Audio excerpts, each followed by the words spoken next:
Hi ಎಲ್ರಿಗೂ ನಮಸ್ಕಾರ. ಇವತ್ತು ಬೆಳಗ್ಗೆನೇ ಲಾಗ್ ಸ್ಟಾರ್ಟ್ ಮಾಡ್ತಾ ಇದ್ದೀನಿ. ಬೆಳಗ್ಗೆ ಟಿಫನ್ಗೆ ನಾನು ಮಂಡಕ್ಕಿ ಆಮೇಲೆ ಈರುಳ್ಳಿ ಪಕೋಡ ಮಾಡ್ತಾ ಇದ್ದೀನಿ. ಮಂಡಕ್ಕಿ ರೆಸಿಪಿ ನನ್ನ ಚಾನಲಲ್ಲಿದೆ, ನಿಮ್ಗೆ ಯಾರಿಗಾದ್ರೂ ಬೇಕಂದರೆ ಒಮ್ಮೆ ಚೆಕ್ ಮಾಡಿ. ತುಂಬಾ ಚೆನ್ನಾಗಿರುತ್ತೆ ಟಿಫನ್ಗಂತೂ.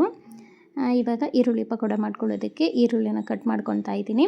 ಉದ್ದೋದಕ್ಕೆ ನೀಟಾಗಿ ತೆಳ್ಳಗೆ, ಆದಷ್ಟು ನಮ್ಮಿಂದ ಎಷ್ಟು ತೆಳ್ಳಗಾಗುತ್ತೋ ಅಷ್ಟು ತೆಳ್ಳಗೆ ಈರುಳ್ಳಿ ಕಟ್ ಮಾಡ್ಕೊಬೇಕು. ನಾನೊಂದು ಸ್ವಲ್ಪ 1/4 kg ಕಡಿಮೆ ಕಟ್ಲೆಟ್ ಯೂಸ್ ಮಾಡಿಕೊಂಡು ಪಕೋಡ ಮಾಡ್ಕೊತಿದ್ದೀನಿ. ಒಂದು 8 ಈರುಳ್ಳಿಯನ್ನು ನಾನು ಮೀಡಿಯಮ್ ಸೈಜಷ್ಟು ನಾನು ಕಟ್ ಮಾಡ್ಕೊಂಡಿದ್ದೀನಿ. ಒಂದು ಸ್ವಲ್ಪ ಕರಿಬೇವು ಸೊಪ್ಪು, ಕೊತ್ತಂಬರಿ ಸೊಪ್ಪು, ಹಸಿಮೆಣಸಿನಕಾಯಿ ಇದನ್ನೆಲ್ಲ ನೀಟಾಗಿ ಚಿಕ್ಕ ಚಿಕ್ಕದಾಗಿ ಕಟ್ ಮಾಡಿಕೊಂಡು, ಇವಾಗ ಕಡಲೆ ಹಿಟ್ಟಿಗೆ ಒಂದು ಸ್ವಲ್ಪ ಅಡುಗೆ ಸೋಡಾ ಪುಡಿ, ಆಮೇಲೆ ಸ್ವಲ್ಪ ನೋಡ್ಕೊಂಡು ಉಪ್ಪು ಹಾಕ್ಕೊಳ್ಳೋಣ. ಉಪ್ಪು ಹಾಕಿದ ಮೇಲೆ ಕಟ್ ಮಾಡ್ಕೊಂಡಿರುವಂಥ ಈರುಳ್ಳಿ ಎಲ್ಲ ಸೇರಿಸ್ಕೊಂಡು ನೀರು ಹಾಕಿಲ್ದಂಗೆ ಚೆನ್ನಾಗಿ ಮಿಕ್ಸ್ ಮಾಡ್ಕೊಬೇಕು. ಮೊದಲಿಗೆ ನೀರು ಹಾಕಬಾರ್ದು. ಚೆನ್ನಾಗಿ ಮಿಕ್ಸ್ ಮಾಡ್ಕೊಂಡು ಹಾಕಿದ್ಮೇಲೆ ಈರುಳ್ಳಿ ಪಕೋಡ ಚೆನ್ನಾಗಿ ಕ್ರಿಸ್ಪಿಯಾಗಿ ಬರಬೇಕು ಅಂದರೆ ಈ ಟಿಪ್ನ ಫಾಲೋ ಮಾಡಿ. ಚೆನ್ನಾಗಿ ಬಿಸಿಯಾಗಿರುವಂಥ ಎಣ್ಣೆಯನ್ನು ಒಂದು 2ರಿಂದ 3 ಸ್ಪೂನಷ್ಟು ಬಿಸಿಯಾಗಿರುವಂಥ ಎಣ್ಣೆ ಹಿಟ್ಟಲ್ಲಿ ಹಾಕ್ಬಿಟ್ಟು ಚೆನ್ನಾಗಿ ಕಲಿಸ್ಬೇಕು. ಈ ಟಿಪ್ ಫಾಲೋ ಮಾಡೋದ್ರಿಂದ ಈರುಳ್ಳಿ ಪಕೋಡ ಈ ಹೋಟೆಲೆಲ್ಲ ಸಿಗುತ್ತೆ ಅಲ್ವಾ, ಕ್ರಿಸ್ಪಿಯಾಗಿ ಹಾಗೇ ಇರುತ್ತೆ, ಮೆತ್ತಗಾಗೋದಿಲ್ಲ, ಚೆನ್ನಾಗಿ ಕ್ರಿಸ್ಪಿಯಾಗಿರುತ್ತೆ. ಎಣ್ಣೆ ಹಾಕಿ ಒಂದ್ಸರಿ ಮಿಕ್ಸ್ ಮಾಡ್ಕೊಂಡು ಹಾಕಿದ್ಮೇಲೆ ಇವಾಗ ಸ್ವಲ್ಪನೇ ನೀರು ಹಾಕಿಬಿಟ್ಟು ಚೆನ್ನಾಗಿ ಮಿಕ್ಸ್ ಮಾಡ್ಕೊಬೇಕು. ತುಂಬ ನೀರಾಗಿ ನಾವು ಬಜ್ಜಿ ಮಾಡ್ತೀವಲ್ವ ಆ ಥರ ಕಲಿಸ್ಕೊಬಾರ್ದು, ಅದು ಬಜ್ಜಿ ಆಗಿಬಿಡುತ್ತೆ. ಪಕೋಡಾಗೆ ಸ್ವಲ್ಪನೇ ನೀರು ಚಿಮ್ಮಿಸಿ ಈ ಥರ ಗಟ್ಟಿಯಾಗಿ ಮಿಕ್ಸ್ ಮಾಡ್ಕೊಬೇಕು. ಇವಾಗ ಎಣ್ಣೆನೂ ಚೆನ್ನಾಗಿ ಕಾದಿದೆ. ಎಣ್ಣೆ ಕಾದಾಗಿದ್ಮೇಲೆ ಸ್ವಲ್ಪನೇ ಪಕೋಡ ಶೇಪಲ್ಲಿ ಹಾಕ್ಕೊಂಡ್ರೆ ಆಯಿತು. ತುಂಬ ಟೇಸ್ಟಿಯಾಗಿ ಪಕೋಡ ರೆಡಿ ಆಗಿಬಿಡುತ್ತೆ.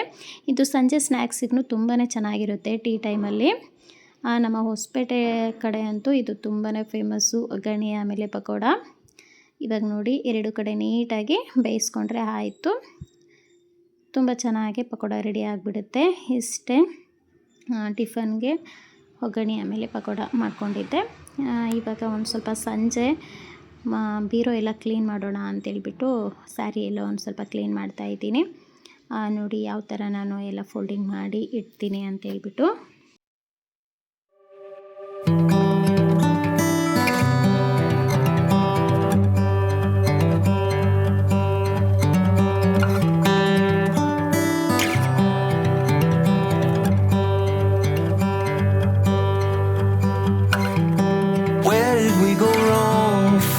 To belong, trying to make it seem like we're somebody else. Set the perfect frame of hide behind the makeup, like it's worth the cost of losing yourself.